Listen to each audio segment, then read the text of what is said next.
Vamos a tener entonces la segunda mesa del día de hoy, que será en modalidad virtual y se titula Italia y las revistas argentinas. Cada uno de los ponentes tendrá un máximo de 20 minutos para su presentación y al final de la mesa vamos a tener el espacio para preguntas o comentarios del público asistente. Le damos la palabra a Obu Sanyener de la Universidad de Ankara con su presentación titulada El eco de la guerra turco-italiana de 1911 en las revistas culturales de Argentina. Tiene la palabra el ponente. Hola, hola a todos. Muy buenos días a los que participan de Colombia y América Latina y muy buenas tardes a los que participan como yo, de este otro lado del Atlántico. Y bueno, yo a ver, primero voy a compartir mi pantalla. Y como ven en la pantalla, el título de mi presentación que voy a presentar hoy, El eco de la guerra turco-italiana de 1911 en las revistas culturales de Argentina.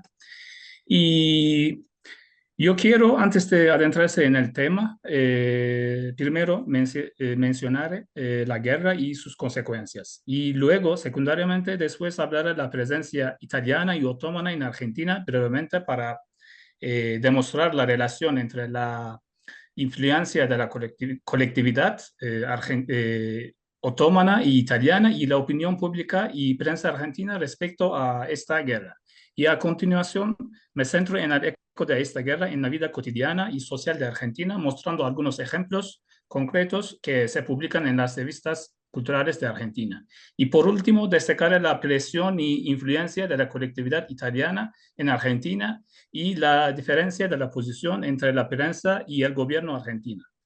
Y bueno, primero voy a empezar resumiendo la guerra de 1911. A ver, y esta guerra, bueno, primeramente voy a hablar de la región. La región de Libia o Trípoli, como es conocido así, era el centro de la agitación nacionalista italiana desde la derrota en Etiopía en 1896. Esta región se vio como un centro para encauzar la inmigración y ampliar la colonia italiana hacia el interior de África. Después del establecimiento de la Unidad Nacional Italiana en 1870, este país comenzó a buscar lugares para colonizar como solían hacer otras potencias europeas en África y otras partes del mundo.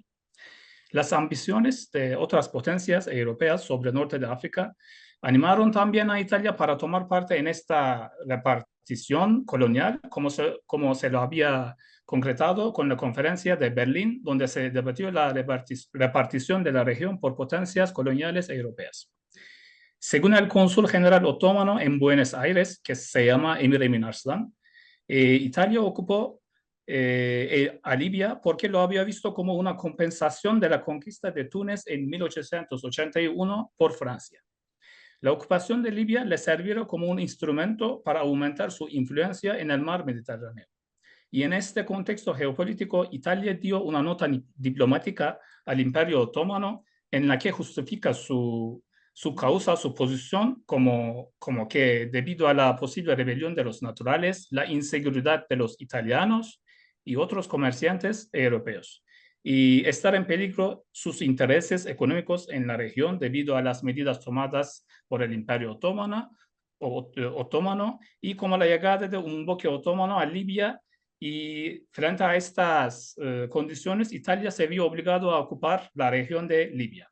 Y a pesar de que el Imperio Otomano hizo todo lo que pueda para evitar la guerra y la ocupación militar italiana, como aceptar concesiones económicas exclusivas a Italia en la región y garantizar la seguridad de todos sus extranjeros, Italia no las consideró y en 29 de septiembre declaró la guerra contra el Imperio Otomano. Porque Italia sabía bien que el Imperio Otomano no fue capaz de enviar tropas a Libia y establecer el orden y organizar una resistencia colectiva indígena en la región. Incluso el cónsul otomano en Buenos Aires, Emir Emin Arslan, aceptó que su gobierno no estaba en condiciones de permitirse una guerra en Libia. Él confesó que el gobierno otomano consideró solo la opción de lucha comercial, de la que se basa en evitar la actividad de los comerciantes italianos en los puertos otomanos y suprimir las capitulaciones económicas otorgadas a este país. Y las potencias europeas, aunque parecían demostrar una reacción negativa, de hecho quedaban en silencio por no querer enemistarse con Italia. Algunos de estos países, como Gran Bretaña, temían que este conflicto causara una contienda en los Balcanes, y aparte de ello, los países europeos se mantuvieron neutrales durante la guerra. Y esto molestó mucho al Imperio Otomano y también al cónsul otomano en Buenos Aires, cuyas declaraciones en la prensa y revistas se refieren al cinismo de la civilización europea. Como se ven también en la pantalla, algunas declaraciones del cónsul general otomano en árabe, en español. Y bueno, voy a hablar un poquito de las consecuencias de esta guerra. Esta guerra supuso un precedente importante de la Primera Guerra Mundial y influyó en el sentimiento nacionalista en los estados balcánicos, considerando cómo los italianos habían derrotado a los desorganizados otomanos. Los miembros de la Liga Balcánica atacaron al Imperio Otomano antes de que la guerra con Italia se hubiera terminado.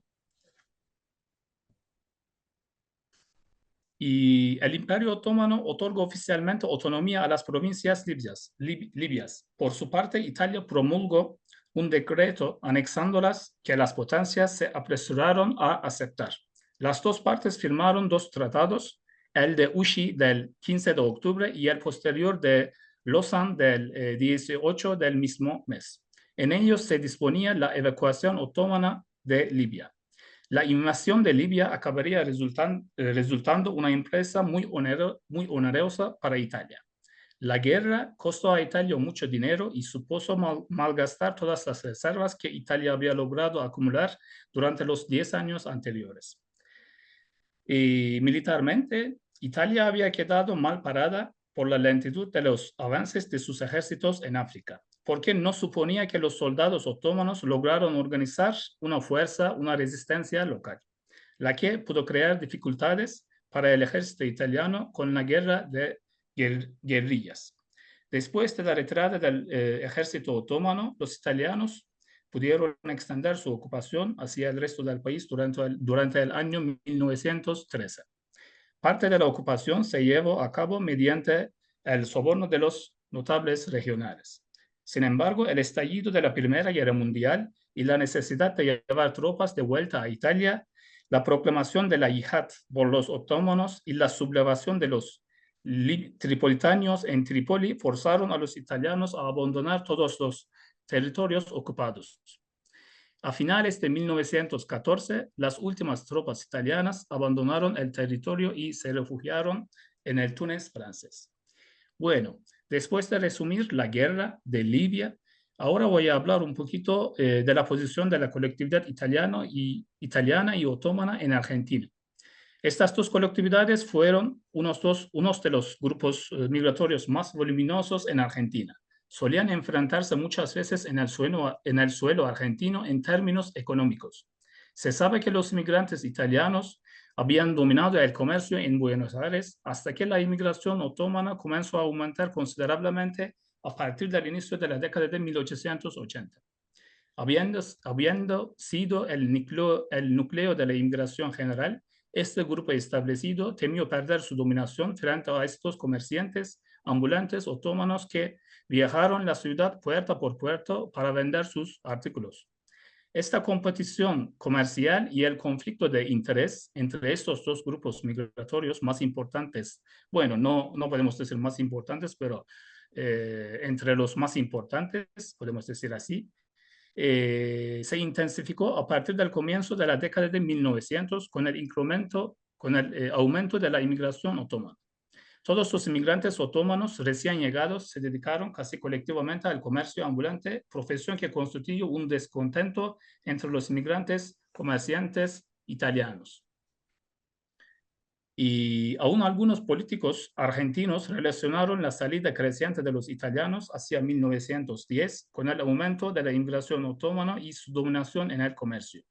De hecho, una de las causas principales del aumento de la salida y disminución de la llegada de los inmigrantes italianos a Argentina era la guerra de Trípoli, por la que el gobierno italiano restringió la inmigración y impulsó la campaña de reclutamiento para sus súbditos en el extranjero. Por otra parte, los inmigrantes otomanos, desde que se hizo visible su llegada a Argentina hacia finales de la década de 1880, se dedicaron al comercio ambulante colectivamente.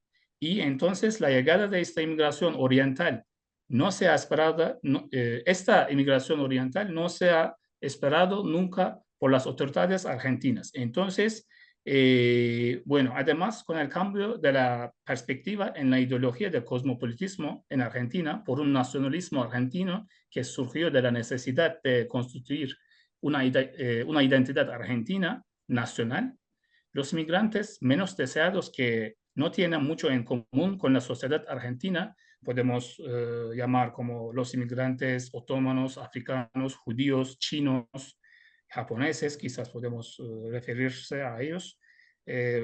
a ellos, llegaron a ser objeto de ataques abiertas por los políticos e intelectuales argentinos. En caso de los otomanos, su dominación en el comercio les hizo enfrentarse con la inmigración italiana que había llevado dominando el sector comercial. Y Blasco Ibáñez, por ejemplo, menciona que los limpiabotas de Avenida de Mayo habían sido italianos y luego reemplazados por los otomanos hacia 1910.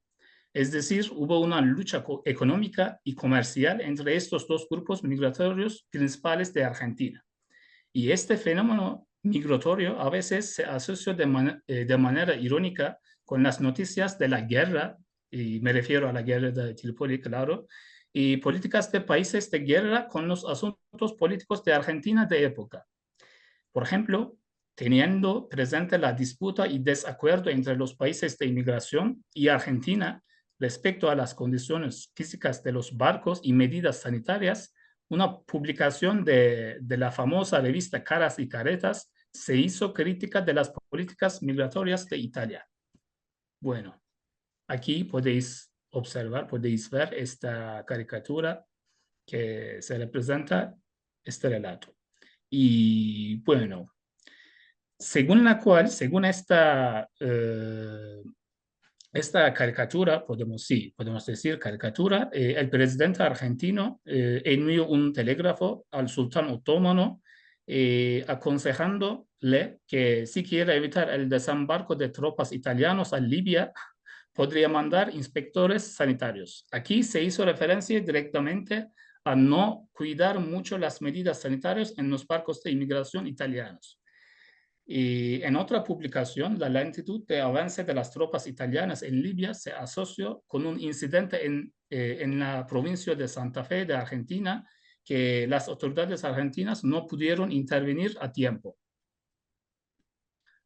Bueno, y en cuanto a la influencia de la inmigración otomana y italiana en la vida general de Argentina, la posición neutral de Argentina a lo largo de esta guerra, debido a tener inmigrantes de los países de ambos bandos de esta guerra, hay algunas dinámicas internas que influyeron la opinión pública y administrativa argentina a favor de la causa causa italiana.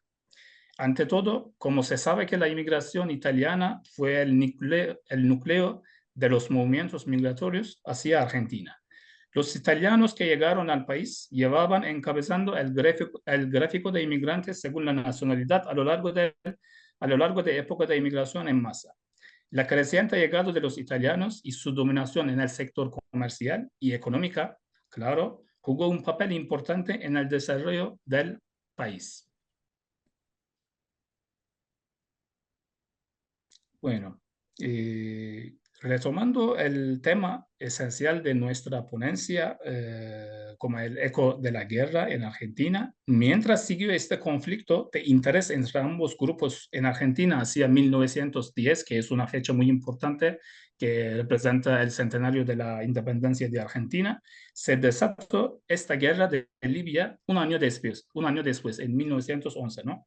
Y cuando la inmigración otomana comenzó a ascender su pico histórico y descender la italiana. Y aún así, el número de inmigrantes italianos encabezó la lista de inmigrantes con más de 1 millón de inmigrantes y la colonia italiana ya constituyó una gran comunidad en el seno de la sociedad argentina. Muchos políticos, intelectuales, periodistas, descendientes italianos ya llegaron a ser figuras importantes de la colectividad y también la sociedad argentina. Es decir, la influencia y el poder de la colectividad italiana fue tan fuerte. Se puede encontrar varias publicaciones en las revistas. A ver, este mensaje es... Ah, no, no es para mí, ¿no? A ver. A ver. La influencia y el poder de la colectividad italiana fue tan fuerte y se puede encontrar varias publicaciones en las revistas culturales que apoyan la causa otomana abiertamente desde el inicio de la guerra.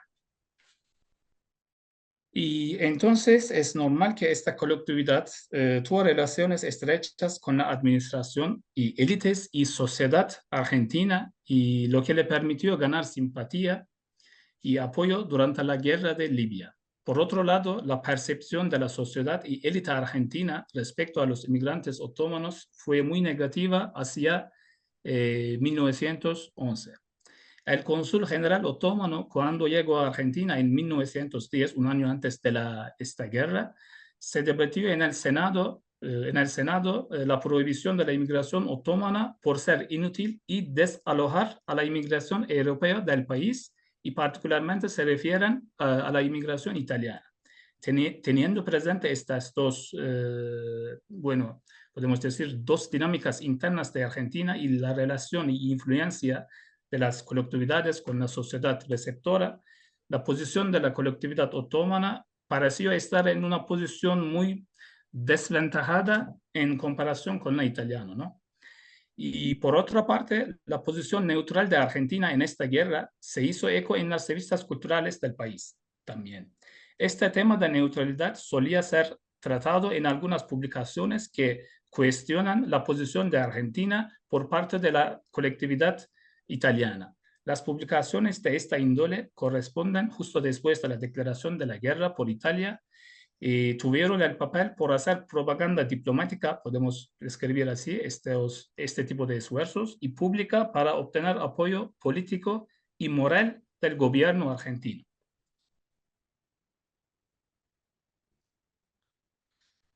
Y bueno, el inicio de la ocupación italiana tuvo un eco internacional, ¿no? No solamente en Argentina, en Italia, en el Imperio Otomano, en Europa, bueno, podemos decir casi en todo el mundo, ¿no?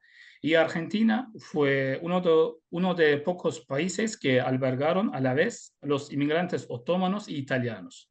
Estas dos comunidades intentaron influir en la opinión pública y administración argentina para favorecer y apoyar la causa de su propio país.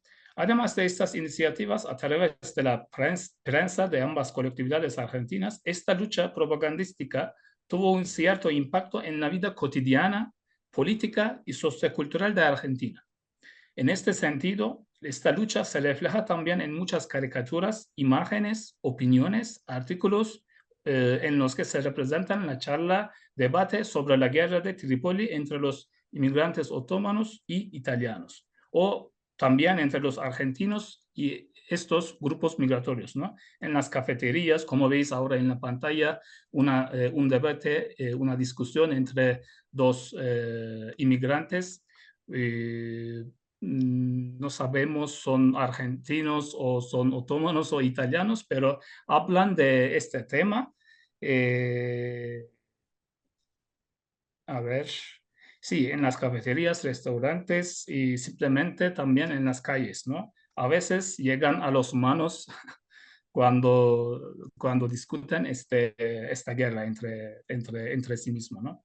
Y todo ello nos demuestra que la guerra de Libia se hizo el tema principal de los inmigrantes que no dejan de hablar de ello en el espacio público. Y después de analizar, a ver, quiero mostrarles también algunos ejemplos, por ejemplo, aquí en una peluquería Creo que debe ser un italiano porque se nota su acento aquí en el diálogo que veis en la pantalla. Tiene curiosidad de saber la opinión de Peluquero y le pregunta qué piensa sobre esta guerra, ¿no? A ver, sí, quedamos aquí. Y después de analizar célebres revistas argentinas, concentrándose más en las publicaciones que abordan este conflicto, podemos afirmar definitivamente que la colectividad otomana, que ya estaba dividida entre sí y desorganizada, y esta colectividad no pudo conseguir de ninguna manera el apoyo de la sociedad argentina y administración para su propia causa, ¿no? En la guerra. Y esto se puede asociar claramente con la posición sociopolítica y económica de estas dos comunidades en la sociedad argentina. La colectividad otomana, por causas que veníamos destacando anteriormente en esta presentación, y no ha sido nunca, esta inmigración nunca ha sido una inmigración deseada por las autoridades argentinas. Y además las características culturales de este país, entre comillas, exótico, oriental, como solía llamarse bárbaro, musulmán, no civilizado y atrasado por los países europeos, tampoco tenía mucha simpatía en la prensa argentina, que solía atacarlos por su profesión comercial y no ser propenso a incorporar y asimilarse en el país, ¿no? Y como he mencionado anteriormente, que el poder militar y económico de Italia y el Imperio Otomano son muy desequilibrados, ¿no? El Imperio Otomano no fue capaz de enviar tropas a Libia por causas políticas y económicas, mientras Italia llevaba preparando una fuerza militar compuesta de decenas de miles de soldados. Y la debilidad del Imperio Otomano en términos políticos y militares fue abordada también en las publicaciones de las revistas. El fracaso de los dirigentes políticos y militares otomanos frente a la ocupación italiana se refleja también en las publicaciones argentinas, en las que se burlan del conflicto político que surgió por ello en el gobierno otomano y la traición de los tripolitanos árabes al Imperio Otomano cooperando con los italianos. Es decir, hubo una tendencia de dar solo, podemos decir, malas noticias sobre el avance de la guerra por parte del Imperio Otomano en estas revistas culturales de Argentina. A ver, quiero mostrarle también una velada organizada por la colectividad italiana en Buenos Aires y también se valen de los niños como para consolidar el nacionalismo argentino, ¿no? Perdón, el nacionalismo italiano entre la colectividad. Bueno, como última diapositiva, voy a terminar ahora, espero que no he excedido el tiempo. Bueno, voy a acelerar un poquito. Por último, como un ejemplo importante en demostrar que la prensa argentina como percibe la ocupación italiana en Libia. En una publicación que veis ahora en la pantalla, se justifica la conquista militar italiana no solo por traer consigo la civilización europea y modernismo, a ese lugar donde había reinado durante siglos el barbarismo y el atraso. Aquí se refiere claramente al dominio otomano, ¿no? Y en otra publicación también se destaca que los italianos, además de la civilización, trajo la higiene y limpieza a la vida de las mujeres tripolitanas. En este sentido, como una perspectiva orientalista y eurocéntrica, trata de demostrar que la invasión de Trípoli sirvió mucho para el bien de los tripolitanos.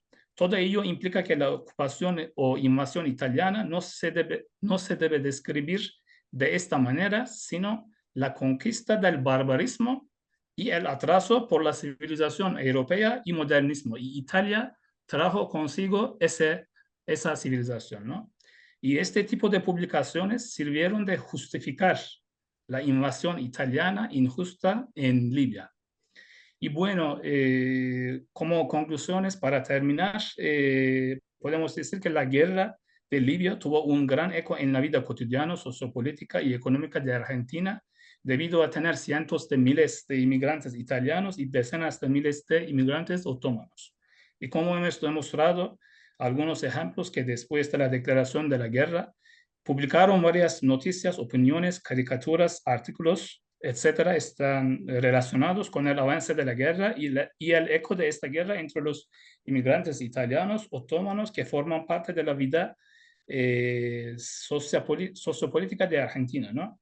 Y en este sentido, la prensa argentina y las revistas culturales que tuvieron una política editorial basada en críticas sarcásticas en estas revistas culturales, solían abordar este tema en muchos aspectos.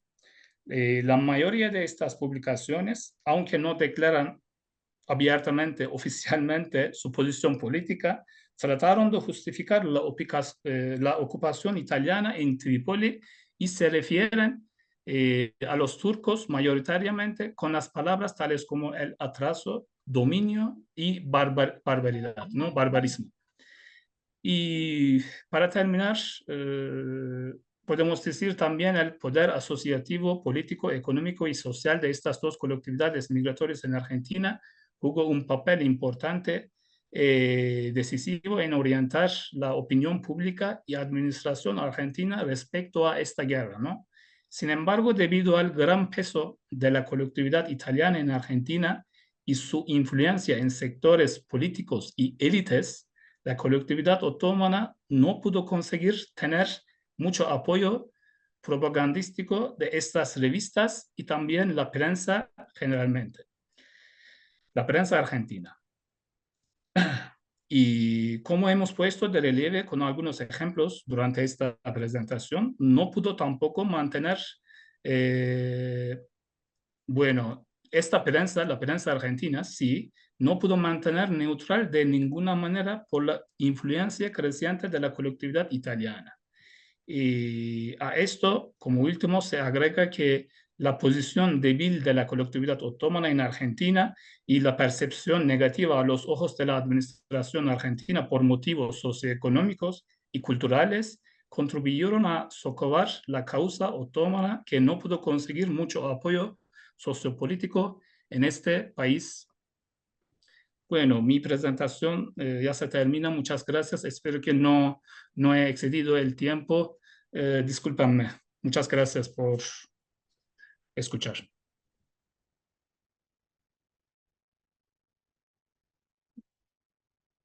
Muchas gracias al investigador Jenner. Ahora vamos a escuchar la ponencia Ecos de Italia en la revista Síntesis 1927-1930 por Renata Adriana Bruschi de la Universidad de Bolonia, Italia. Tiene la palabra. Buenas tardes, ¿me escuchan bien? Sí, perfecto. Perfecto, gracias. Entonces, buenos días, bueno, dije buenas tardes porque estoy en Italia, así que, pero buenos días a todos y a todas. Agradezco a la profesora Agudelo Ochoa y a los organizadores de este coloquio por el espacio que acordaron en la presentación. Me hubiera encantado estar con ustedes. Espero que haya en futuro alguna otra oportunidad. Gracias de todas formas a quienes hacen posible que esto se pueda hacer a distancia. El aporte que voy a presentar hoy tiene, bueno, antes de todo quería hacer un comentario muy veloz porque van adelantando algo que van a observar. Se darán cuenta que con quien me precedió hay dos elementos que son comunes. Por un lado, haber utilizado la palabra eco y por otro lado, haber remarcado, como se verá, la coexistencia de fuerzas un poco contrastantes, ¿no? Que es una característica típica de lo que puede ser el mundo cultural argentino. Por un lado, la distancia que se siente respecto de Europa, del resto del mundo, o del occidente en general, de Estados, también de Turquía en este caso, y esa complejidad que está dada por la coexistencia fruto de migraciones, ¿no? Así que también esto va a aparecer en la ponencia. Voy a tratar de mantenerme en los 20 minutos prefijados. El trabajo que presenta en este momento guarda una cierta relación con mi proyecto de investigación doctoral empezado en el 2023 sobre el rol de mediadora cultural de Victoria Ocampo. Mi corpus son sus obras literarias, sus ensayos, cartas y en especial la revista Sur. Es justamente a partir del análisis de esta revista que surgió para mí la necesidad de indagar sobre posibles modelos revisteriles que Ocampo pudo haber tenido en cuenta en forma más o menos consciente cuando elaboró el proyecto de revista.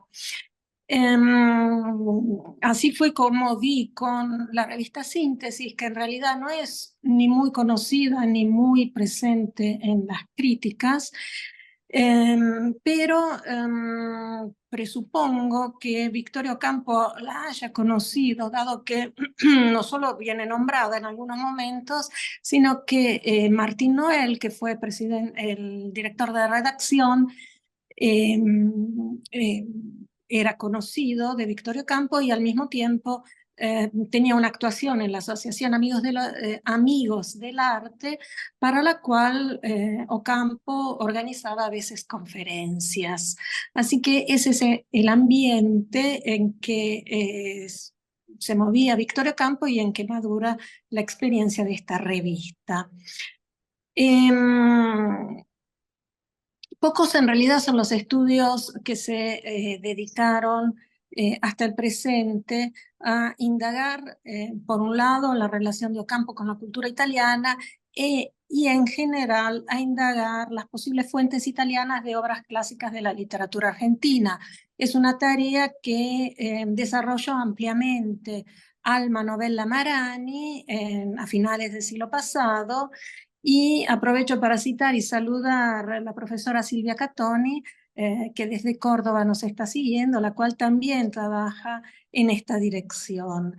En realidad, la cuestión de la influencia italiana en Argentina a mí me parece bastante riesgosa, opinable y de difícil abordaje. ¿Por cuáles motivos? Porque fue, digamos, una de las observaciones que hice mientras analizaba la revista Síntesis. Bueno, porque, y como podré desarrollar más adelante, ¿no? La complejidad misma del concepto de cultura italiana.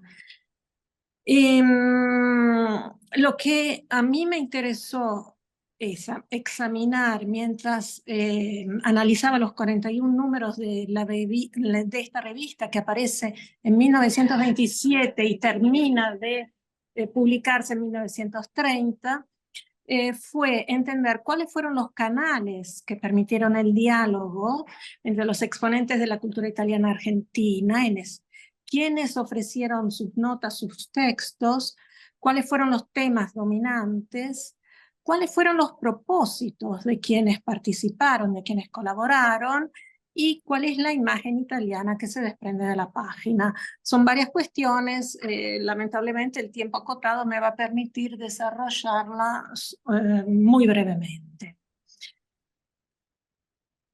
De todas formas, un aspecto que me parece oportuno recordar como premisa es cómo se dio la relación entre estas dos sociedades, italiana y argentina, desde fines del 800. Son aspectos, estos sí, bastante conocidos y analizados, hay una amplia bibliografía, por lo tanto voy a simplemente recordar algunos que pueden ser útiles para entender mejor el trabajo, la presencia de la cultura italiana en la revista Síntesis. En primer lugar, la presencia en el Río de la Plata de los exiliados republicanos italianos y sus aportes a la causa independentista argentina. Por otro lado, a una reducida migración intelectual italiana que participa en las instituciones educativas, en el ambiente editorial y periodístico, la cual forma parte de un conjunto obviamente más amplio de migrantes italianos. Y un tercer aspecto, la presencia de artistas italianos, pintores, escultores, actores o músicos, en ese momento en que la ciudad de Buenos Aires pasaba de una aldea a una metrópolis, es decir, en un momento constitutivo de la sociedad y de la cultura en Buenos Aires. A todo esto hay que sumarle también un destino que parece casi paralelo. Por lo que se refiere a la consolidación de las fronteras, Italia completa su unificación, mientras también Argentina más o menos está definiendo sus territorios. Y la necesidad que ambos estados tenían de organizar sus estructuras administrativas, y por último, la necesidad de la urgencia de dar solución a la heterogeneidad cultural de los habitantes. Este aspecto de la heterogeneidad cultural de los habitantes tiene que ver con, obviamente tiene que ver con, es una coincidencia, pero en realidad se deben a causas distintas, ¿no? Son muy distintas.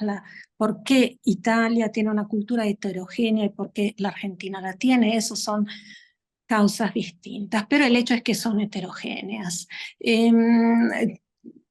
Está bien por ahora quedarnos en la diapositiva. Para colocar la revista Síntesis en el tramado de relaciones que le permitieron dar cabida a los numerosos aportes relativos a aspectos culturales italianos, es preciso recordar que estamos en la década del 20, es el momento en que se celebró el 6º centenario de Dante Alighieri, considerado como el poeta de la italianidad, es decir, hay ya en el Estado italiano una voluntad de afirmar una italianidad clara, concreta y vinculada a un país. Hago referencia muy rápidamente a la circular que emanó desde el Ministerio de Asuntos Exteriores, que entonces tenía Carlos Sforza como ministro, una oficina, la Direzione Generale delle Scuole Italiane, quien invitaba a todas las oficinas diplomáticas en el extranjero a dar relieve a este 6º centenario, porque justamente era necesario que para Italia promover su propia imagen. Estamos en el 1921. En el lapso de poco tiempo, una figura emergente se afirma y modifica radicalmente la organización del Estado. Sin embargo, la política cultural del régimen fascista inicialmente no fue ni clara ni sólida, y el centenario del 21, una de las últimas medidas tomadas bajo el gobierno liberal de Giovanni Giolitti, dejó su huella. En la Argentina, por ejemplo, se publicó un magnífico libro sobre el cual Patricia Piccolini hizo un trabajo interesante, y ahora no tenemos tiempo de detenernos. Pero lo que sí es importante recordar que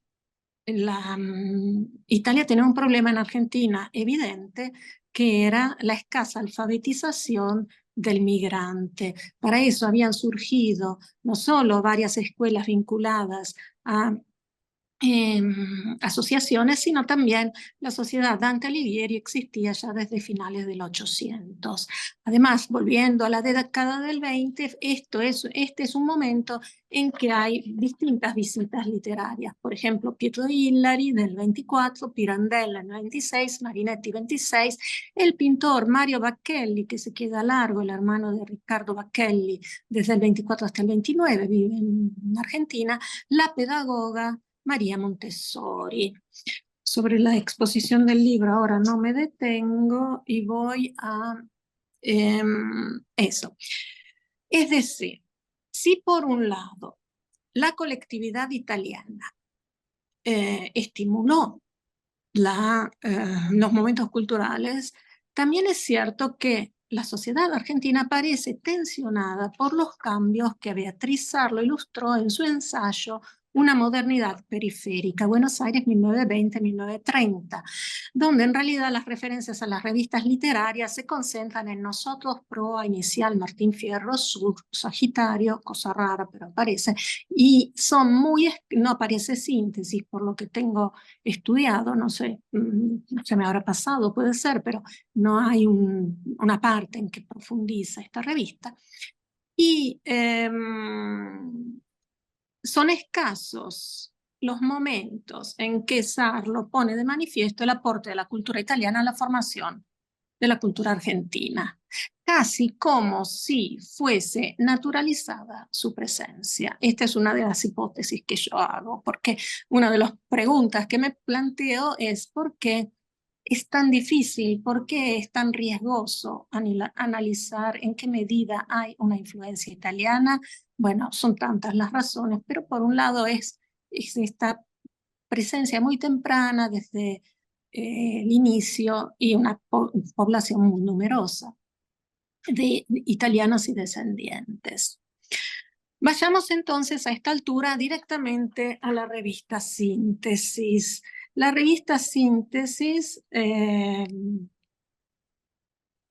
dirigida inicialmente por el poeta gallego, discúlpenme, pero me parece ver que tengo todavía 4 minutos, ¿es así? Sí, correcto. Ok. La revista Síntesis, dirigida por Javier Bóveda y luego por Martín Noel, se caracterizó por ser expresión del ambiente académico que gravitaba en torno a la Universidad de Buenos Aires y por su aspiración a indagar los valores universales de la cultura. Por eso hay una atención constante hacia Europa, considerada como la cuna occidental de la cultura occidental, y en sus fascículos mensuales que aparecieron puntualmente, si fueron puestos en venta en Buenos Aires, en Montevideo. Otra cosa importante que hay que recordar es que circula durante el gobierno de Marcelo T. de Alvear, el cual promovió a través del ministro de Cultura y otros, la cultura italiana en el extranjero mediante varias actividades, entre ellas el envío de libros editados en Argentina a bibliotecas nacionales de países latinoamericanos y europeos. Este es el momento que, por ejemplo, en México se abre una sección argentina de libros y así sucede en otros países latinoamericanos.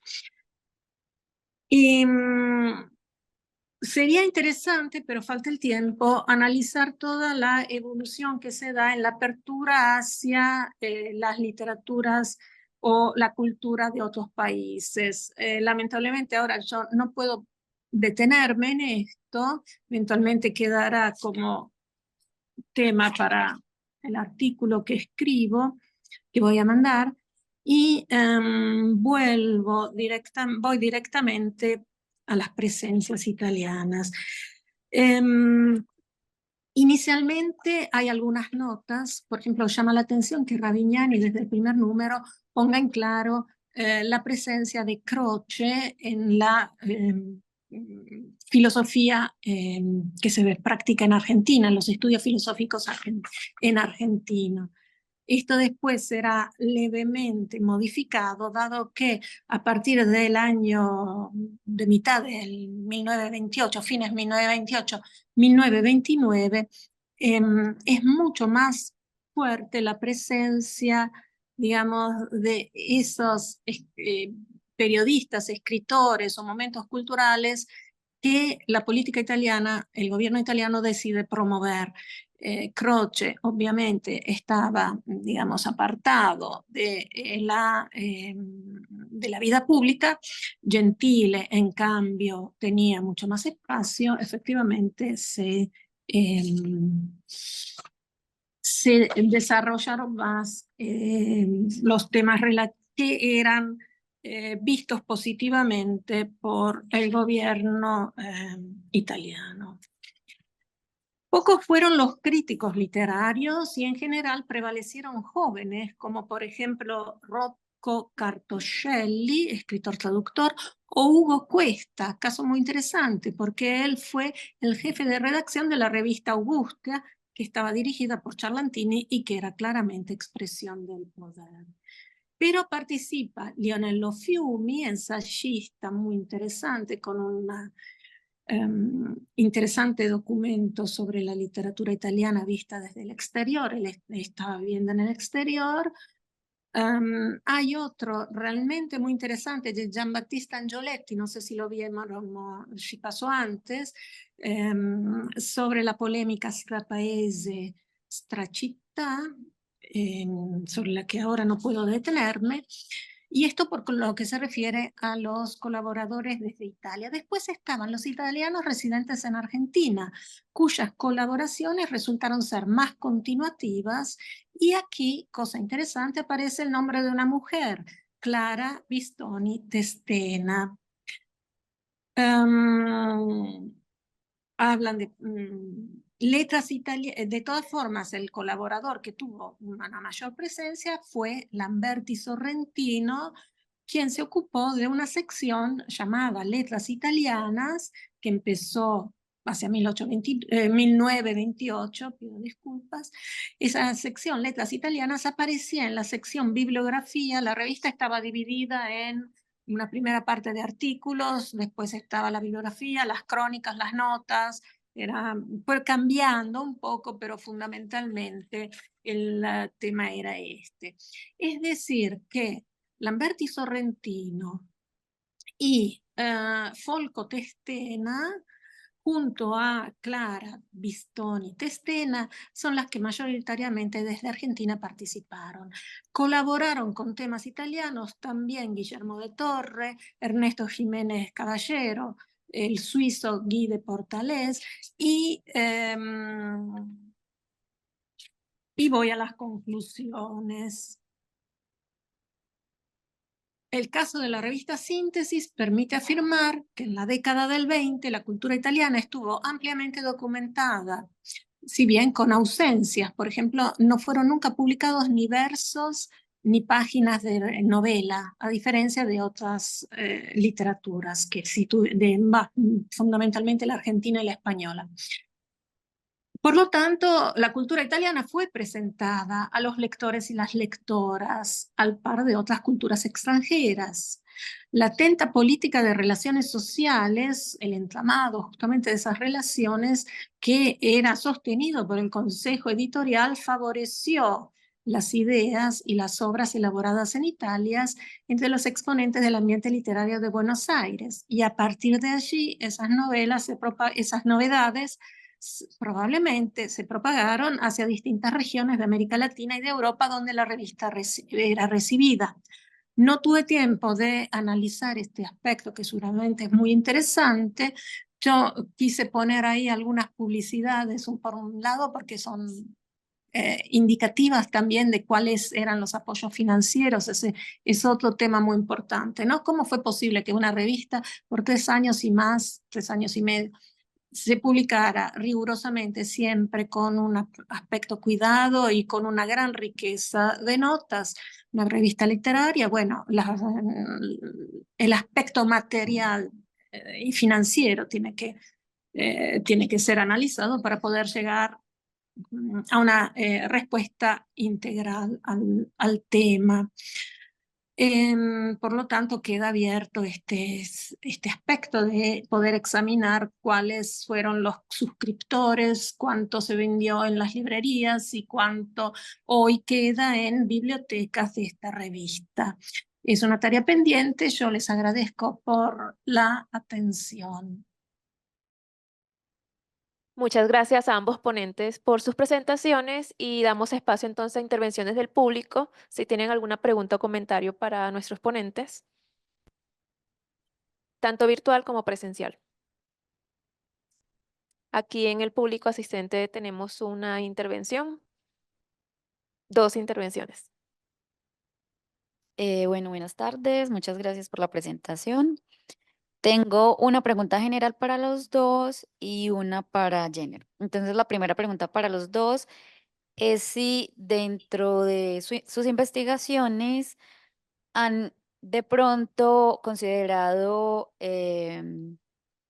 o han encontrado publicaciones en Italia que hablaran también como de cómo en Italia se percibían a los argentinos o a diferentes procesos políticos, como lo hicieron en Argentina, en este caso los dos que hablaron de esos ecos de la guerra, de los ecos de Italia, perdón, uno de la guerra y los otros en la revista Síntesis, sobre Argentina. Esa es la pregunta para los dos. Y una pregunta específica para Jenner es si dentro de esos ecos que encontró de la guerra, en las imágenes que nos mostraste, casi todas iban acompañadas de imagen. Y la pregunta es si esas imágenes estaban directamente relacionadas con los textos. Muchas gracias. Respondo Perdón, muy ¿puede? brevemente. Les puedo dar una veloz respuesta. Vale, usted Ok, puede sí, responder. sin falta. Por un lado, la revista Augusta publicó Ricardo Rojas, Gerchunov, Evar Méndez y Pablo Rojas Paz, Manuel Suárez, Leopoldo Lugones y Galvez, es decir, hubo una reciprocidad que no fue, digamos, tal como hubieran querido los argentinos, es decir, los argentinos hubieran querido que se llegara a la traducción de algunas obras. Hubo traducciones, no, por ejemplo, Don Segundo Sombra, pero no fueron tantas. Y con esto me parece que respondí, ¿no? Sí. Sí, muchas A gracias. ver, me ha preguntado que las imágenes están relacionadas con el texto, ¿no? Sí, sí, Sí, todas claro están sí, claro que relacionadas. están relacionadas, sí.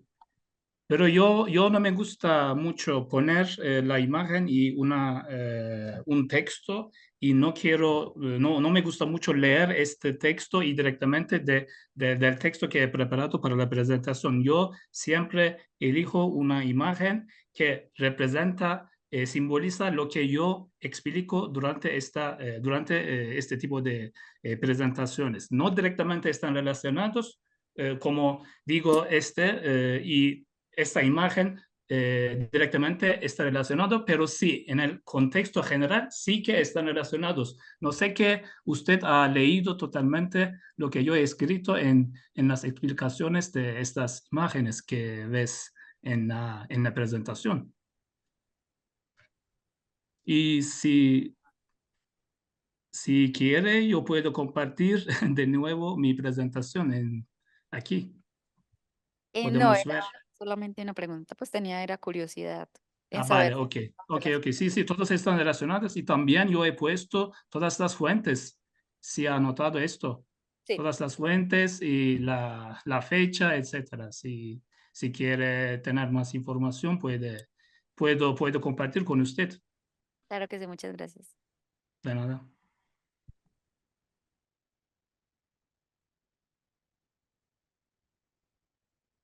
Bueno, muchas gracias a los ponentes por sus intervenciones. Y bueno, tengo una pregunta específicamente para Jenner, que es si es posible que nos hablara un poco más sobre esta revista Sherlock Holmes, porque bueno, me pareció curioso que declarara, pues, como usted mismo lo decía, la victoria de Italia en Trípoli. Entonces me gustaría saber quién estaba detrás de esa revista, si había italianos que participaban en la misma, etcétera. Y para Renata, eh, ya es como más una curiosidad de aquí en Colombia en 1927, 1925, 26 y 27 se publicó una revista que se titulaba La Nueva Italia y estaba dirigida pues por un colectivo de italianos en Bogotá. Entonces, no sé si ha percibido ciertas conexiones entre proyectos editoriales o revisteriles que promuevan italianos a lo largo de Latinoamérica. Bueno, si me permite, yo empiezo con la Sí. primera pregunta, ¿no? Si me permite.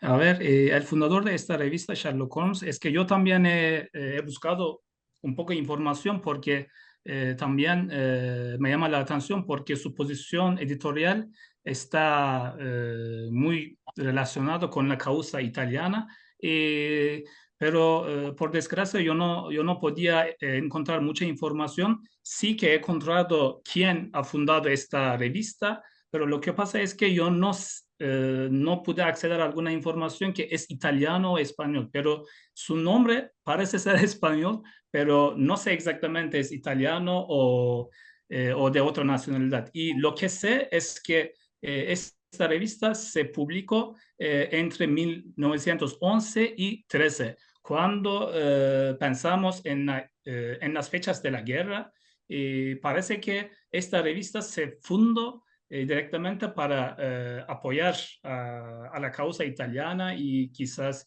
consolidar nacionalismo en Argentina, pero no tenemos alguna prueba de ello.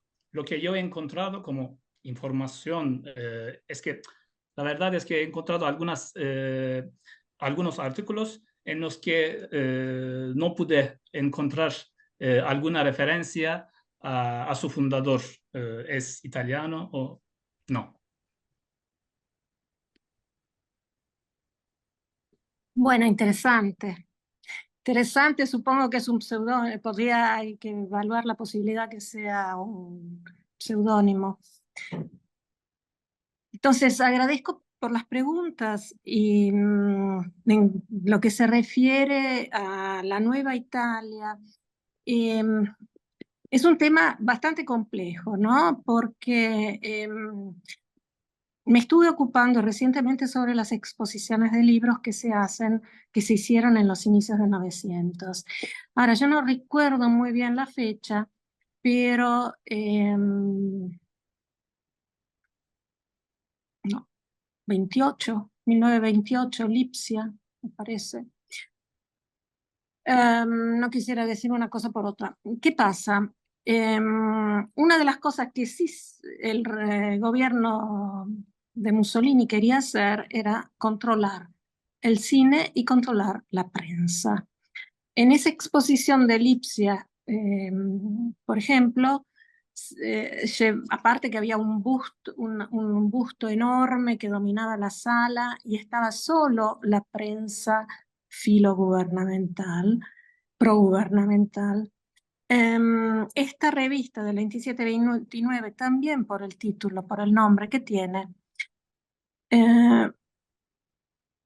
me lleva a pensar que pueda haber sido otra forma de propaganda.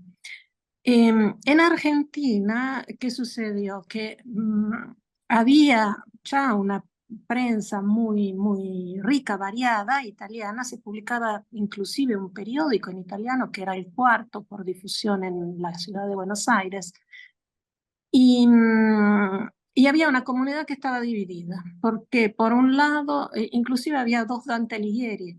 La Dante Alighieri, que tenía una estrecha relación, eso fue quizás más adelante, más en la década de los 30, no recuerdo, pero el discurso, el tema era este. Había una componente de esuli, mazziniani, repubblicani, había una componente liberal. La hija de Giolitti vivió en Argentina. Había una forma de antifascismo fuerte en Argentina y había también una forma de indiferencia hacia las posiciones más marcadas del fascismo, intentando coexistir sin desarrollar abiertamente una oposición. Así que es un tema el de tratar de entender en qué lugar se colocan también estas revistas literarias y culturales. Es un tema bastante complejo. No sé si hubo relaciones entre Colombia y Argentina a través de estas revistas. Yo no las pude ver. Sí hubo colaboradores colombianos, perdón, latinoamericanos, ahora en lo específico colombiano no recuerdo, pero había peruanos, uruguayos, y había una atención también a las literaturas de América Latina. De todas formas, yo te agradezco por esta pregunta porque me da pie a hacer una observación, una reflexión abiertamente que surgió después de las ponencias que escuchaba ayer, sobre la gran presencia que hay hacia mediados de la década de 20 de nuevas revistas, que a mi entender me gustaría, ¿no?, entender mejor, porque creo que tenga que ver también con el desarrollo de las técnicas de las máquinas. Alguien habló antes, ¿no?, de la adquisición de máquinas, de la disponibilidad de papel y de la evolución en las formas. Por ejemplo, Síntesis cuidaba mucho ciertos grabados, era inclusive el director de escenas del Teatro Colón quien hacía ese trabajo de embellecimiento con pequeños grabados, y su nombre aparecía en la portada como signo de una atención especial hacia la componente gráfica, ¿no? Yo creo que un poco en los años 20 se está dando esto, que hay una modernización, hay una mayor disponibilidad de técnicas de impresión, y entonces una revista literaria, cultural, era una forma para para experimentar estas nuevas formas. Yo quisiera, adelantándome, por lo pronto agradecer muchísimo a Silvia por la pregunta que me formula, que voy a leer. Bueno, gracias por destacar el aporte. La pregunta que hago es si ella puede advertir que esta revista ayudó a la difusión de traducciones de literatura italiana en Argentina y construir nuevos perfiles identitarios en el grupo migrante italiano. Entonces, sí ayudó a promover algunos libros italianos, pero en realidad pocos, y no nombres nuevos, o quizás nombres que no merecían mucha atención. Es decir, no, yo pronto voy a hacer voy a poner en paralelismo las letras italianas que aparecen en Sur y las letras italianas, la literatura italiana que aparece en Síntesis. Síntesis está más vinculada, repito, a una posición oficial, salvo Testena, que a veces es un poco más, pero no hubo una recaída evidente entre los escritores de quien se habla, o al menos eso debería ser estudiado un poco más, probablemente, porque Pirandello viene citado, Pirandello viene traducido, pero ¿fue Síntesis o simplemente los estaban traduciendo injustamente? Bragaglia, citemos otro que no apareció antes, Anton Giulio Bragaglia. Anton Giulio Bragaglia se traduce en Argentina. En el último número de Síntesis del año 30, de octubre del 30, aparece un artículo de Bragaglia sobre teatro, y el libro de Bragaglia se traduce en el 30. Pero yo creo que eso fue así porque Pettoruti daba un apoyo muy fuerte, y entonces, digamos que, honestamente no tengo una respuesta definitiva. Hay un acompañamiento, no creo, de la revista Síntesis respecto a las novedades. Se reseñaban algunos libros también publicados en Italia, algunos, pero no fueron, por decirlo con una expresión actual, talent scout, es decir, no señalaron quiénes podían ser los autores que merecían una traducción en Argentina.